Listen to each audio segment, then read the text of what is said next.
எல்லாம் ஒரு பக்கம் இருக்க, கேரளாவில் வந்து தக்லை படத்தினுடைய ப்ரொமோஷனுக்கு நடிகர் கமலஹாசன் போகிறாரு, திரிஷா எல்லாரும் போகிறாங்க. அங்கே இந்த கேள்வி கேட்குறாங்க, நீங்கள் வந்து மன்னிப்பு கேட்பீங்களா அப்படின்னொடனே அவர் சொல்கிறாரு, மன்னிப்பு கேட்கீங்களான்னு சொன்னதுக்கு 5 நிமிஷம் பேசியிருக்காரு கமலஹாசன்.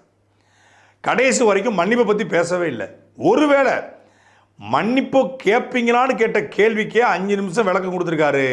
அது கடைசி வரைக்கும் அவன் கேட்ட கேள்விக்கு பதில் வரல. அவர் வேறு மாதிரி பேசி விட்டார். மன்னிப்பே கமலஹாசன் கேட்டாலும் அவர் மன்னிப்பு தான் கேட்டாருன்னு புரிகிறதுக்கு கர்நாடகாரனுக்கு 15 வருஷம் ஆகும். ஒரு யுகமே கடந்து முடிஞ்சிடும். அவர் அன்பே சிவம் படமே எங்களுக்கு இப்போ தான் புரிஞ்சிருக்கு. மகாநதியை இப்போ தான் வந்து டீகோட் பண்ணிட்டு உட்காந்துருக்காங்க. விரும்மாண்டியே உட்காந்து இப்போ தான் ஆராய்ச்சி பண்ணிருக்காங்க. அவர் 50 வருஷத்துக்கு அட்வான்ஸாக போய்கிட்டு இருக்காரு.